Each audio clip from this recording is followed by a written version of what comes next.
What bro? It's very wrong bro. என்ன bro எல்லாத்துக்கும் போராடாம வீட்டில் உட்காந்து பேசியிருந்தா என்ன bro? What bro? Very wrong bro.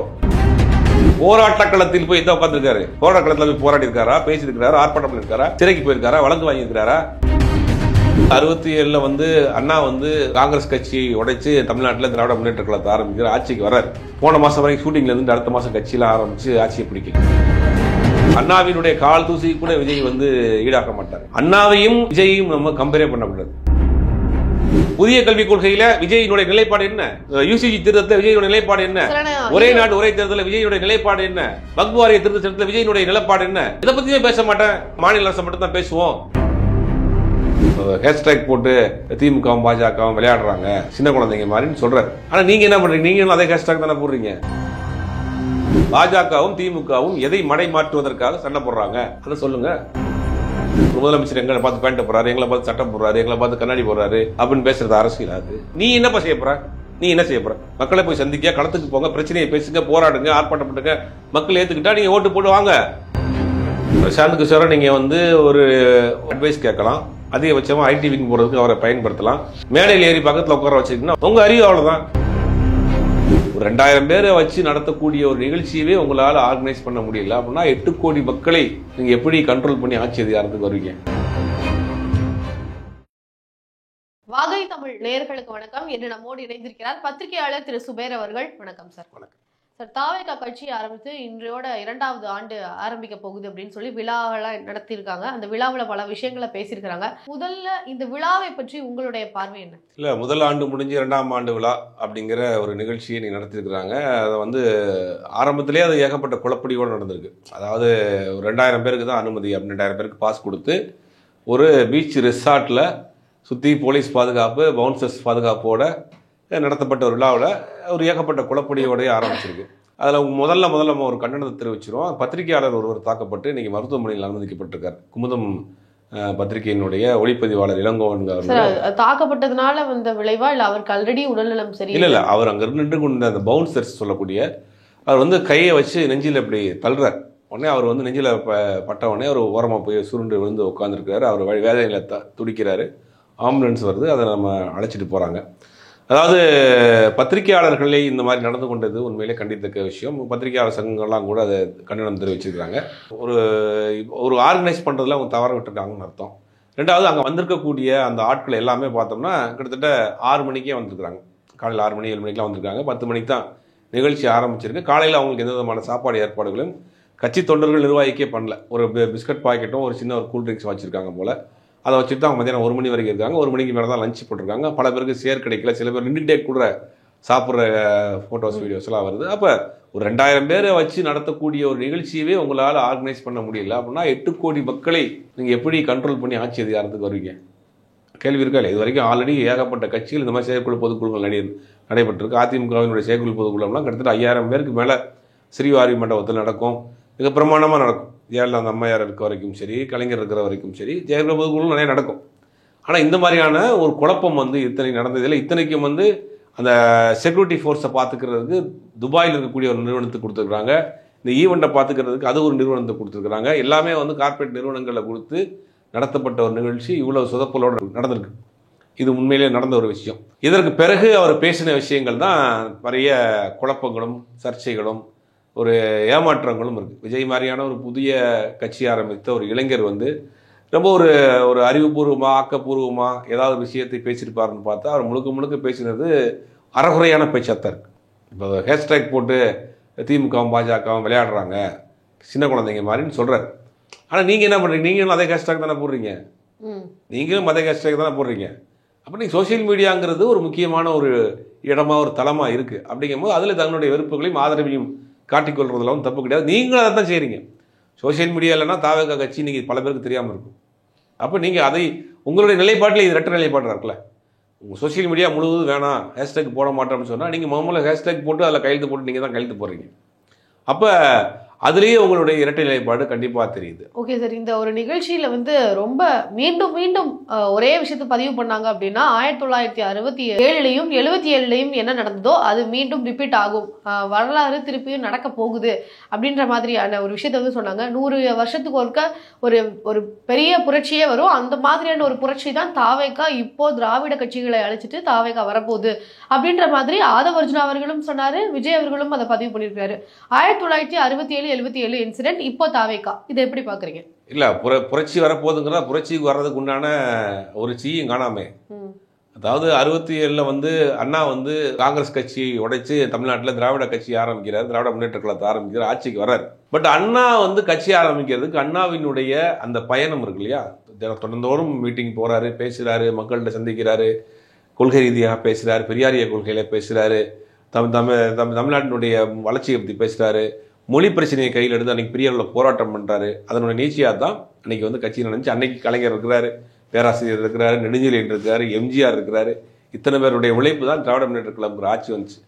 ஒரே நாளில் ஒரே படத்தில் வரல. அதுக்கு அண்ணா எடுத்துக்கொண்ட நாட்கள், அண்ணா பெரியார்ட்ட இருக்கிறார், பெரியாரோட நின்று நாட்கள் பயணப்பட்டு அப்புறம் அரசியல் இயக்கமாக மாறணும்னு முடிவு பண்ண பிறகு தான் அண்ணா திராவிட முன்னேற்ற கழகத்தை ஆரம்பிக்கிறாரு. அதுக்கு அண்ணாவினுடைய அந்த அரசியல் பயணங்கிறது பெரிய நீண்ட பயணம். போன மாதம் வரைக்கும் ஷூட்டிங்கில் இருந்துட்டு அடுத்த மாதம் வந்து அவர் அரசியல் கட்சி ஆரம்பித்து ஆட்சியை பிடிக்கல. அவர் கொள்கை ரீதியாக மக்கள்கிட்ட போய் பேசினார், சந்திச்சார், களத்தில் இருந்தார். தன்னுடைய கடைசி காலம் வரைக்கும் உடல்நிலை முடியாத போதும் கூட தொடர்ந்து பேசிக்கிட்டு இருந்தார், எழுதிக்கிட்டு இருந்தார், படிச்சுட்டு இருந்தார், தமிழ்நாட்டினுடைய உரிமைகளுக்காக பேசிட்டு இருந்தார். அன்னைக்கு அண்ணா போட்ட அந்த இருமொழி கொள்கையினுடைய விதை தான் இன்னைக்கு ஆலமரமாக இன்னைக்கு தமிழ்நாடு நிற்கிது கல்வியில். இன்னைக்கு உலக அளவில் நம்ம கல்வியோட போட்டி போட்டுட்ருக்கோம், உலக நாடுகளில் படிக்கிறோம், உலக நாடுகளில் வேலை பார்க்குறோம். அப்படின்னா அண்ணா போட்ட அந்த இருமொழி கொள்கை, ஆங்கிலமும் தமிழுங்கிற அந்த கொள்கை தான் இன்னைக்கு இவ்வளோ பெரிய வளர்ச்சி இருக்குது. அது அண்ணாவினுடைய வளர்ச்சியையும் அண்ணாவையும் விஜயையும் நம்ம கம்பேரே பண்ணக்கூடாது. அண்ணாவினுடைய கால் தூசி கூட விஜய், எம்ஜிஆர் அவர்களையும் சொல்றேன், அண்ணாவினுடைய கால் தூசி கூட விஜய் வந்து ஈடாக்க மாட்டார். ஏன்னா அண்ணாவினுடைய அறிவு, ஆற்றல், உழைப்பு, பேச்சு, தியாகம்ங்கிறதெல்லாம் வந்து மலை மேலே இருக்கு. விஜய் வந்து அது வந்து மலை. இது வந்து நம்ம அந்த அளவுக்கு அவரை ஈக்குவல் பண்ணி பேசுறது தவறு. அப்போ 66 விட்டுருங்க. 76ல் எம்ஜிஆர் வர்றாரு. எம்ஜிஆர் ஒரு புரட்சி ஏற்படுத்த எம்ஜிஆர் புரட்சியெலாம் ஏற்படுத்தலை. எம்ஜிஆர் திமுகவில் 10 வருஷம் பயணம் பண்ணுறாரு, கட்சியினுடைய பொருளாளராக இருக்கிறார். அப்போ பெரியார் கூட பழைய பயணம் பண்ணுறாரு, அண்ணா கூட பயணம் பண்ணுறாரு, அப்புறம் திராவிட முன்னேற்ற கழகத்தில் பயணம் பண்ணுறாரு, திராவிட முன்னேற்ற கழகத்தில் பொருளாளராக இருக்கிறாரு. இத்தனை வருஷ பயணத்துக்கு பிறகு தான் எம்ஜிஆர் வந்து கட்சி ஆரம்பிக்கிறார். போன மாதம் வரைக்கும் ஷூட்டிங்ல இருந்து அடுத்த மாதம் கட்சியில் ஆரம்பித்து ஆட்சியை பிடிக்கல. அப்போ இந்த வரலாறுங்கிறது வந்து சினிமா நடிகராக இருந்து அந்த கவர்ச்சியில் மட்டும் எம்ஜிஆர் வரல. அப்போ அவர் ஒரு அரசியல் இயக்கத்தில் 10 வருஷம் பயணம் பண்ணி இன்னைக்கு நிற்கிறார்.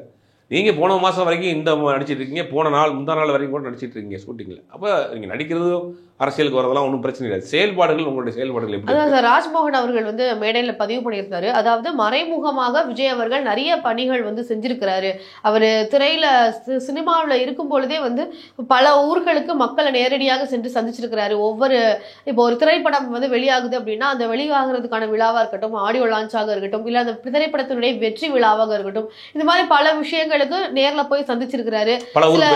ஆமா, எல்லா ஊர்களுக்கும் தமிழ்நாட்டில் இருக்கக்கூடிய எல்லா ஊர்களுக்கும் நேர்ல போய் சந்திச்சிருக்காரு. மக்களை சந்திச்சு, மக்களை நேரடியாக சந்திச்சு பேசினாரு. அவருடைய படத்தின் ரீதியாகவும் சில பிரச்சனைகளுக்காக நேரடியாக போய் சந்திச்சிருக்கிறாரு. இப்போ புயலுக்காக இருக்கட்டும், முன்னாடி கொரோனாவுக்காக, அந்த மாதிரி பல விஷயங்களுக்கு மறைமுகமாக மக்களுக்கு உதவி செஞ்சிருக்கிறாரு அப்படின்ற மாதிரி பதிவு. கூடங்குளம் போராட்டத்தில் போய் நின்னாரா, இல்ல வந்து தூத்துக்குடி போராட்டத்தில் போய் உடல் மக்களோட போராட்டத்தில் உட்கார்ந்தாரா? இல்ல அனிதா அவங்களுடைய மரணத்துக்கு தமிழ்நாட்டில் இருக்கக்கூடிய எல்லாரும் போனாங்க. போராட்ட களத்தில் போய் தான் உட்காந்துருக்காரு. போராட்ட களத்தில் போய் போராடி இருக்காரா, பேசியிருக்கிறாரா, ஆர்ப்பாட்டம் பண்ணிருக்காரா, சிறைக்கு போயிருக்காரா, வழக்கு வாங்கியிருக்கிறாரா, ஷூட்டிங் போயிருக்கிறார், எல்லா ஊருக்கும் ஷூட்டிங் போயிருக்கிறார். அவ்வளவுதான். அப்ப நீங்க வந்து இதையெல்லாம் வந்து நம்ம வந்து அரசியல் கணக்குல சேர்க்கக்கூடாது. சரி, அரசியல் கட்சி அதை விட்டுருங்க, அது வரைக்கும் செஞ்சிருக்காரு, ரைட், ஓகே. அரசியல் கட்சி ஆரம்பிச்சு 1 வருஷம் ஆச்சுல. தாவேகாவினுடைய இந்த 1 வருஷ பயணம், இந்த 1 வருஷத்துல நாட்டில் எவ்வளவோ பிரச்சனை நடந்திருக்கு. எதுக்காக அதை பத்தி பேசியிருக்கீங்களா?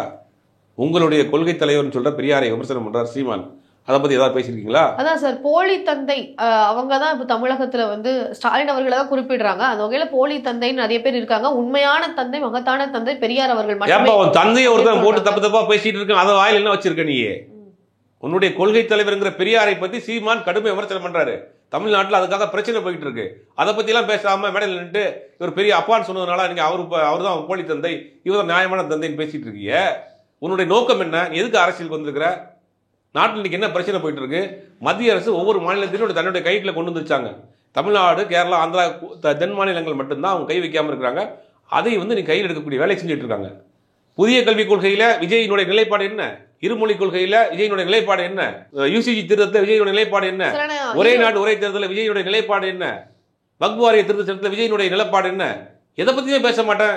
ஒன்லி நாங்க மாநில அரசு மட்டும் தான் பேசுவோம் அப்படின்னா இன்னைக்கு யாரு கையில இன்னைக்கு இந்தியா முழுவதும் இருக்கு? அவங்க எதை நோக்கி கொண்டு போய்கிட்டு இருக்கிறாங்க? பாசிசமும் பாயாசமும் ஒண்ணா? அது அதனுடைய கோரமுகம் விஜய்க்கு தெரியுமா? 8 வயசு குழந்தைய போட்டு அன்னைக்கு இதுல காஷ்மீர்ல கதறக்கரை கற்பழிச்சு தூக்கி போட்டானுங்களே, அது பாசிசம். ஒரு வீட்டில் மாட்டுக்கறி வச்சிருக்கன்னு அவனை வெட்டி கொண்டாடுறாங்க, அது பாசிசம். ஒரு ஃபாதரியார் உயிரோடு எரிச்சாங்களே, அது பாசிசம். அதுவும் பாயாசமும் ஒண்ணா? அரசியல் புரிதல் அடிப்படையே இல்லாத ஒரு நபர் விஜய் சார். ஆனா மறைமுகமாக திமுகவும் பாஜகவும் கூட்டணியில இருக்கிறாங்க. அதுக்கான செயல்பாடு தான் இந்த மும்மொழி கொள்கைக்கு மாறி மாறி ஹேஷ்டாக் போடுறது. இது எல்லாமே மக்களுக்கு முன்னாடி நாங்க 2 பேரும் சண்டை போட்டுக்கிறோம் அப்படின்றத சும்மா ஒரு போலித்தனமாக காட்டுவதற்காக போடக்கூடிய சண்டைகள் அப்படின்னு சொல்லியிருக்காரு. அப்ப நீங்க முன்மொழி உங்களை யாரு எதுக்காக மடைமாற்றுவதற்காக செய்யறாங்க சொல்லுங்க. பாஜகவும் திமுகவும் எதை மடைமாற்றுவதற்காக சண்டை போடுறாங்க அதை சொல்லுங்க. சரி, நீங்க ஆட்சிக்கு வர்றீங்க, நாங்கள் ஆட்சிக்கு வந்தால் இருமொழி கொள்கை தான், 3 மொழி கொள்கை அனுமதிக்க மாட்டோம், புதிய கல்விக் கொள்கை அனுமதிக்க மாட்டோம், தொகுதி மறுசீரமைப்பு அனுமதிக்க மாட்டோம், வக்ஃப் வாரிய திருத்த சட்டத்தை அனுமதிக்க மாட்டோம், சிஏஏவை அனுமதிக்க மாட்டோம். தைரியமா பேசணுமா இல்லையா? இல்ல சார், வலியுறுத்துறாங்க. ஒரு மொழியை வலுக்கட்டாயமாக திணிக்கிறாங்க. மும்மொழி கொள்கைக்கு நாங்க அகெயின்ஸ்ட் அப்படின்னு சொல்லி கையெழுத்துலாம் இட்டுருக்காங்க.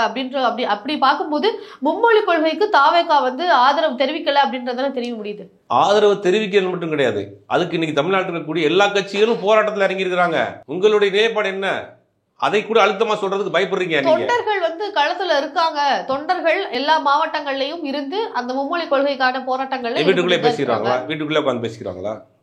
வீட்டுக்குள்ளே உட்காந்து பேசி சரி, இப்ப திருப்பரங்குன்றம் இஷ்யூக்கு கூட நேரடியாக தொண்டர்கள் மக்களோட களத்துல இருந்தாங்க அப்படின்னு சொல்றாங்க. அந்த ஊர் பகுதி மக்கள் போயிருப்பாங்க. இன்னைக்கு இந்த 3 மொழி கொள்கையில தாவேகாவை எத்தனை ஆர்ப்பாட்டம் போராட்டம் நடத்திருக்கு? எத்தனை போராட்டம் நடத்திருக்கீங்க? எத்தனை ஆர்ப்பாட்டம் நடத்திருக்கீங்க? யூசிஜியில் திருத்தம் கொண்டு வராங்க. நம்மளுடைய வரி பணத்தில் கட்டப்பட்ட ஒரு பல்கலைக்கழகங்கள் ஆளுநருடைய கண்ட்ரோலில் போயிடும். கல்வி சாராத ஒருத்தர் ஆளுநர் பிசிஏ வரப்போறாரு, அடுத்த தலைவருடைய உயர்கல்வியை பாதிக்கப்பட போகுதுன்னு ஒரு பெரிய பிரச்சனை போது அதுக்கு திமுகவும் அதிமுகவும் சேர்ந்தே சட்டசபையில் தீர்மானம் நிறைவேற்றிருக்காங்க. அதுக்கு நீங்கள் போராடிக்கணுமா இல்லையா?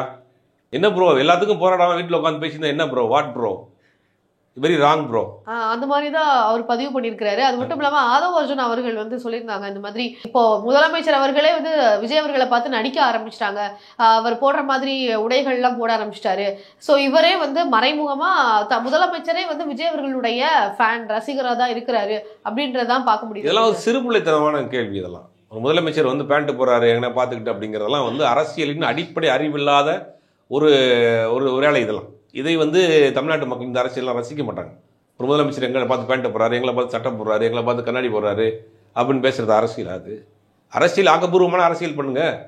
மக்களை போய் சந்திக்க, களத்துக்கு போங்க, பிரச்சனையை பேசுங்க, போராடுங்க, ஆர்ப்பாட்டப்பட்டுங்க. மக்கள் ஏற்றுக்கிட்டா நீங்கள் ஓட்டு போட்டு வாங்க.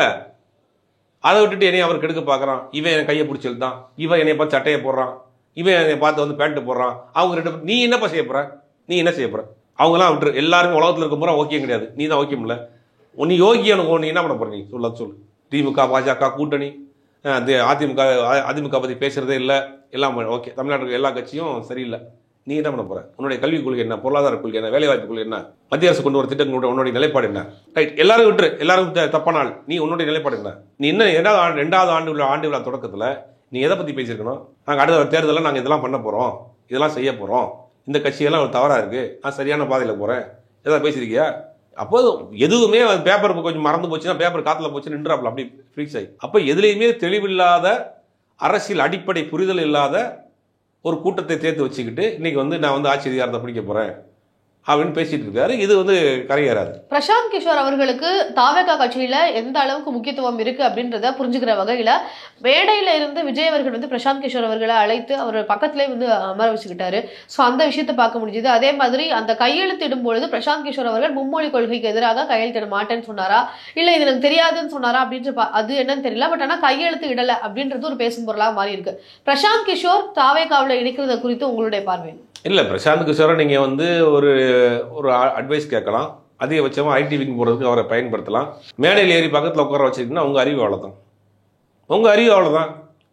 வெளி மாநிலத்தை சேர்ந்த ஒருத்தர் எல்லா கட்சி திமுக பயன்படுத்தி திமுக அவங்க மேடையில் இருந்துச்சா? அப்போ அதிமுக மேடையில் இருந்துச்சா? நீங்கள் மேடையில் கூட்டு பக்கத்தில் உட்கார வைக்கிறீங்கன்னா யாரை எங்கே வைக்கணும், என்ன ஏழை வாங்கணும் கூட உங்களுக்கு தெரியல.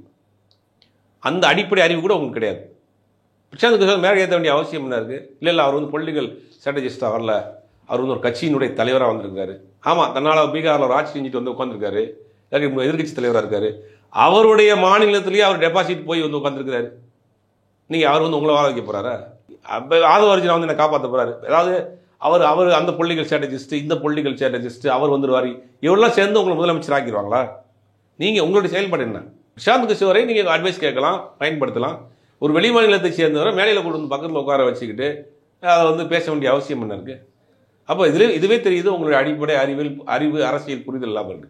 பிரசாந்த் கிஷோர் அவர்கள் கூட 2026 ஒரு மாற்றத்துக்காக வந்து தமிழக மக்கள் நினைக்கிறாங்க அப்படின்னா விஜய் அவர்கள் அந்த மாற்றமா இருப்பாரு. அவர் வேறு மாதிரியான ஒரு விஷயங்களை யோசிக்கிறாரு.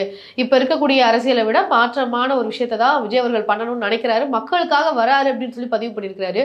அந்த விஷயத்தை எப்படி தமிழ்நாட்டினுடைய அரசியல் பிரசாந்த் கிஷோருக்கு என்ன தெரியும்? என்ன தெரியும் அவருக்கு? தமிழ்நாட்டில் இன்றைக்கி இருக்கக்கூடிய உதாரணத்துக்கு மதுரை பக்கத்தில் கல்லுப்பட்டிக்கு போயிருக்காரு அவர். இல்லை சார், இப்போ 2026 தேர்தலுக்கு முன்னாடி இப்போ சட்டமன்றத்தில் வந்து அவங்க ஜெயிச்சு இப்போ இத்தனை எம்எல்ஏக்களோட இருக்கிறாங்க அப்படின்னா அதுக்கு முக்கிய காரணம் பிரசாந்த் கிஷோர் அவருடைய வியூகங்கள் அப்படின்னு சொல்லி 2019 நாடாளுமன்ற தேர்தலில் 39 தொகுதியில் ஜெயிச்சாங்க திமுக. அது யாரோட வீகம்? அதுக்கிடையில் நடந்த உள்ளாட்சி அமைப்புகள்லாம் திமுக ஜெயிச்சு, அது யாரோட வீகம்? இன்னும் பிரசாந்த் கிஷோர் இல்லாமல் 2024 40 தொகுதியில் ஜெயிச்ச திமுக, அதை யாரோட வீகம்? பிரசாந்த் கிஷோர் தான் ஜெயிக்க வச்சாரா? அன்னைக்கு ஜெயலலிதாங்கிற அந்த அம்மா இல்லை, கட்சிக்குள்ளே உட்கட்சி பிரச்சனை பலகீனமாகி போச்சு, எடப்பாடி பழனிசாமி மேலே நம்பிக்கை இல்லை, ஆல்டர்னேட்டிவ் தேவைப்படுது, திமுக வந்துச்சு. பிரசாந்த் கிஷோர்லாம் வந்துச்சா?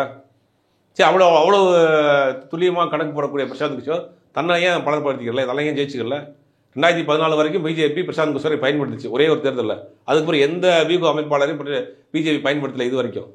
அப்போ வியூக அமைப்பாளருங்கிறதே ஒரு ஃபேக். அது டேட்டா பேஸை வச்சுக்கிட்டு அந்த தொகுதியில் இவ்வளோ ஓட்டு இருக்குது, இந்த தொகுதியில் இவ்வளோ ஓட்டு இருக்குது, இதை அப்படி பண்ணிடுவோம், இதை அப்படி பண்ணிடுவோம், ஹேஷ்டாக் போட்டுருவோம், 4 ஃபேக் ஐடி கிரியேட் பண்ணிடுவோம், இதை மட்டும் வச்சு ஓட்டு கேட்க முடியாது. சோஷியல் மீடியா மட்டும் வச்சு ஓட்டு கேட்க முடியாது. அதை தாண்டி களம்னு இருக்குது. அந்த காலத்தில் ஏகப்பட்ட பிரச்சனைகள் இருக்குது, ஏகப்பட்ட போராட்டங்கள் இருக்குது.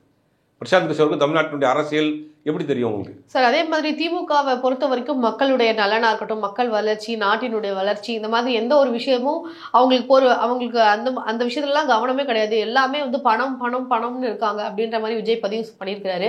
அது திமுகன்னு அவர் குறிப்பிடலை, அவர் பொதுவாக பணம் பணம் பணம்னு இருக்கிறாங்க அப்படின்ற மாதிரி சொல்லியிருக்கிறாரு. மத்திய அரசு வெளியிட்ட ஒரு குறிப்பில் என்ன சொல்கிறாங்கன்னா, பட்டினி இல்லாத மாநிலங்களில் தமிழ்நாடு முதல் இருக்கு. மத்திய அரசு வெளியிட்ட ஒரு அறிக்கை, நான் சொல்லலை, மத்திய அரசே ஒரு ஆய்வு அறிக்கை பண்ணிட்டு இந்தியாவிலேயே பட்டினி இல்லாத மாநிலங்கள், பட்டினி சாவோடு இல்லாத மாநிலங்கள். அதே மாதிரி கர்ப்பிணி பெண்கள் இறப்பு சதவீதத்தில் மிக மிக குறைந்த மாநிலம், பெண்கள் அதிகமாக வேலைக்கு போகக்கூடிய முதல் மாநிலம், உயர்கல்வியில் இந்தியாவில் முதல் மாநிலம், உள்நாட்டு உற்பத்தியில் இந்தியாவில் 2வது மாநிலம். எங்கே போச்சு? அதில் இதெல்லாம் பேச முடியுமா? விஜய் பேசுவாரா? தெரியுமா முதல்ல இதெல்லாம்? விஜய் ஜிடிபி என்ன தெரியுமா? விஜய்க்கு தெரியுமா இதெல்லாம்? ஒரு மேடையில் அவருக்கு பெர்சனலாக திமுக மீது சில கோவங்கள், அதை அட்டாக் பண்ணுறதுக்காக இல்லாத பொருளாதெல்லாம் பேசிகிட்டு இருக்காரு. நான் சொன்ன இத்தனை டேட்டாஸும் வந்து அதிகாரப்பூர்வமாக இருக்குது, எல்லாமே நீங்கள் ஆத்தரைஸ்டாக இருக்குது, எல்லாரும் போய் பார்த்துக்கலாம், தெரிஞ்சுக்கலாம். அப்போ இதெல்லாம் இவ்வளோ வளர்ச்சிகள் இருக்குது தமிழ்நாட்டில் வளர்ச்சி இல்லை, கடன் ஆயிடுச்சு, 5 லட்சம் கோடி கடன் வாங்கி அதை எத்தனை லட்சம் கோடிக்கு இன்வெஸ்ட் பண்ணியிருக்காங்கன்னு பார்க்கணும்ல. 5 லட்சம் கோடி எந்தெந்த விஷயத்துக்கு இன்வெஸ்ட் பண்ணியிருக்காங்க, எத்தனை தொழில் நிறுவனங்கள் இன்னைக்கு தமிழ்நாட்டுக்கு வந்திருக்கு, இன்ஃப்ராஸ்ட்ரக்சர் எந்த அளவுக்கு உயர்ந்திருக்கு, கல்வி கட்டமைப்பு எந்த அளவுக்கு உயர்ந்திருக்கு, அதெல்லாம் ஒரு பிரச்சனையை காட்டி நீங்கள் முக்கியமான பிரச்சனை மாநில உரிமைகள் ஒவ்வொன்றா பறிமுகக்கூடிய சூழ்நிலை இருக்குது. நீங்கள் அனைத்து கட்சியை கூட்டத்தை கூட்டி தொகுதி மறுசீரமைப்பில் தமிழ்நாட்டுக்கு 8 தொகுதி போயிடும் பேசுகிறாங்க. அதை பற்றிலாம் விஜய் பேசியிருக்கணுமா இல்லையா? மொழியை பற்றி பேசியிருக்கணும், மாநில உரிமைகளை பற்றி பேசியிருக்கணும். சார், அப்போ பாஜகவை வந்து அவர் எதிர்க்கவே இல்லை அப்படின்னு நினைக்கிறேன். பாஜக எதிர்க்கவே இல்லை சார், அவர் மத்திய அரசு கொண்டு வரக்கூடிய மும்மொழி கொள்கையை எதிர்த்து தான் பேசியிருக்கிறாரு. மேலோட்டமாக போகிற போக்கில் ஒரு 2 வார்த்தையை பேசிட்டு மிச்சம் முழுக்க இன்னைக்கு மாநில அரசு, மத்திய அரசு தானே எல்லாத்தையுமே நிர்ணயிக்குது. மத்திய அரசினுடைய கண்ட்ரோல் தான் முழுசாக இருக்குது எல்லாமே. மாநில அரசினுடைய அதிகாரம் கொஞ்சம் கொஞ்சமாக குறைஞ்சிட்டு வருது. அண்ணாமலை அவர்கள் கூட அவர் பொய் பேசுறாரு மேடையில் அப்படின்ற மாதிரி சொல்லியிருக்காரு. நீங்கள் என்ன ப்ரீச் பண்ணுறீங்களோ, எதை லேர்ன் பண்ணுறீங்களோ அதை ப்ரீச் பண்ணுங்க அப்படின்ற மாதிரி சொல்லியிருக்காரு. அதை எப்படி பார்க்குறீங்க? அண்ணாமலையோட அவருடைய கருத்து, அவர் பாயிண்ட் ஆஃப் வியூவில் அவர் பிஜேபி லேசாக விமர்சனம் பண்ணுறதுக்காக நான் பேசுகிற மாதிரி பேசிக்கிறேன் அப்படின்னு பேசியிருப்பார். அது வந்து அவங்களுடைய நிலைப்பாடு. அண்ணாமலை பேசியிருக்காருன்னா அவர் விஜய் பேசலைன்னா அங்கே இது பண்ண முடியாதுங்கிறது அவர் பேசியிருக்காரு. அது ஒன்றும் பிரச்சனை கிடையாது. ஆனால் விஜயை பொறுத்த வரைக்கும் இன்றைக்கு நடந்த இந்த ஒட்டுமொத்த இந்த நிகழ்ச்சியில் விஜயினுடைய பேச்சுங்கிறது ஒரு தெளிவில்லாத பேச்சு, ஒரு திட்டமிடாத பேச்சு, ஒரு பயனில்லாத ஒரு பேச்சு. ஆனால் அது வந்து எந்த விதமான பயனும் கிடையாது. மீண்டும் மீண்டும் மன்னராட்சி அப்படின்றத குறிப்பிட்டுட்டே இருக்கிறாங்க. அந்த மன்னராட்சி அப்படின்றத திமுகவை தான் சொல்றாங்க. அதை எப்படி பாக்குறீங்க சார்? இல்லை, மன்னராட்சின்னு சொல்றது ஒரு அறிவில்லாத ஒரு தனம். யார் மன்னராட்சிங்க? மன்னராட்சி நடந்துகிட்டு இருக்கு. மக்களால் ஓட்டு போட்டு மக்கள் தேர்ந்தெடுக்கப்பட்ட ஒரு ஆட்சி நடக்குது. எங்கே மன்னராட்சி நடக்குது? 5 வருஷத்துக்கு ஒரு எந்த கட்சியாக இருந்தாலும் மாற்றிடுறாங்க. போன 5 வருஷம் நான் இப்போ எடப்பாடி பழனிசாமி இருந்தால், இந்த 5 வருஷம் திமுக வந்திருக்கு. திமுகவுக்கு மக்கள் ஓட்டு போட்டு வாக்களித்து ஒரு அரசை கொடுத்துருக்காங்க. இதில் எங்கே மன்னராட்சி வந்து? இல்லை சார், ஒரே கட்சியிலேயே முதல்வர் இருக்காங்க, துணை முதலமைச்சராக இருக்கிறாங்க, எம்எல்ஏக்களாக இருக்கிறாங்க, எம்பிகளாக இருக்காங்க. இப்படி எல்லாருமே ஒரே குடும்பத்தை சார்ந்தவர்கள். எந்த ஒரே குடும்பம் தான்? ஆர் ஆசான ஒருத்தர் இருக்கார், கட்சியினுடைய துணை பொதுச் செயலாளர். அவர் எந்த குடும்பத்தை சேர்ந்தவர்? எந்த பின்புலத்தை சேர்ந்தவர்? சாதாரண ஒரு பின்புலத்தை, சாதாரண குடும்பத்தை சேர்ந்தவர். இன்னைக்கு உயர்த்து பதிவு எம்எம் அப்துல்லான்னு ஒருத்தர் எம்பியாக இருக்கார். அவர் எந்த குடும்பத்தை சேர்ந்தவர்? அவர் எந்த அரசியல் பின்புலத்தை சேர்ந்தவர்? பரந்தாமன் ஒரு இதில் ஒரு எம்எல்ஏவாக இருக்கிறார். அவர் எந்த அரசியல் பின்புலத்தை சேர்ந்தவர்? என்ன பேக்ரவுண்ட் இருக்கிறாரு? ஒருத்தர் 2 பேர் அவங்க சொந்த குடும்பத்தை சேர்ந்தவங்க இருந்தால் கூட பெரும்பாலானவர்கள் தன்னிச்சையாக தான் திமுக வந்திருக்காங்க. நீங்கள் எவ்வளோ பெரிய உயரத்தில் இருக்கிறாங்க. அதே மாதிரி விஜய் அவர்களே கேள்வியில் இருப்பாரு சார், கட்சியினுடைய நிர்வாகிகள் எல்லாம் இளைஞர்களா இருக்கிறதுனால உங்களுக்கு என்ன பிரச்சனை, அதை பத்தி ஏன் பேசிட்டே இருக்கிறீங்க அப்படின்ற மாதிரி எனக்கு யாரு கேட்டா? யார் அது மாதிரியான விமர்சனங்களை வந்தா அவங்க இளைஞராக இருக்கிறது நல்ல விஷயம் தானே. அது நல்ல விஷயம் தானே. அது ஆக்டிவாக வேலை செய்வாங்க. இது உங்களுக்கு பிரைஸ் தர பண்ணுறாங்க, சந்தோஷமா எடுத்துட்டு போங்க. அதையே நீங்க குறையா சொல்றீங்க. நீங்க பேசக்கூடிய விஷயம் எவ்வளவு இருக்கு. எங்க கட்சியில இளைஞர்கள் இருக்கான்னு கூட சொல்றாங்க. எங்க கட்சியில கீழே இருக்க சாமானியனா இருக்கவங்க எல்லாம் எங்களை கிண்டல் பண்றாங்க. சாமானியர்களுக்கும் இளைஞருக்கும் நான் வாய்ப்பு கொடுத்திருக்கேன், தைரியமா சொல்லுங்க விஜய். பூத் கமிட்டி மாநாடு நடக்க போது, அது நடந்ததுக்கு அப்புறம் தான் தாவேகா கட்சி எவ்வளவு பெரிய கட்சி அப்படின்றதே தமிழகத்துக்குள்ள இருக்கக்கூடிய கட்சிகளுக்கும் மக்களுக்குமே தெரியும் அப்படின்ற மாதிரி சொல்லியிருக்காங்க. நடத்தட்டும், அவங்களுடைய வேலையை அவங்க பார்க்கட்டும், தேர்தலை சந்திக்கட்டும், மக்கள் ஓட்டு போட்டாங்கன்னா வரட்டும். இதுல என்ன இருக்கு? ஓகே சார், 2026ல தாவேகாவுடைய தாக்கம் தமிழகத்துல எப்படி இருக்குன்னு நினைக்கிறீங்க? தாக்கம்னா ஒன்றும் பெருசா இருக்காது. ஏன்னா இந்த அவருக்கு பின்னாடி ஒரு ரசிகர்கள் கூட்டம் இருக்கிறாங்க. அவங்க குறிப்பிட்ட வாக்கு சதவீதம் வாங்குவாங்க. பட் கூட்டணி கட்சிகளுடைய அமைப்பு எப்படி இருக்கு, கூட்டணி எப்படி போறாரு அப்படிங்கிற வச்சு தான் அடுத்தடுத்த நடவடிக்கைகள் தெரியும். ஓகே சார், இன்றைக்கு நடந்த தாவேகாவினுடைய அந்த நிகழ்ச்சியை குறித்து பல விஷயங்களை எங்கிட்ட பகிர்ந்துக்கிட்டதுக்கு ரொம்ப நன்றி.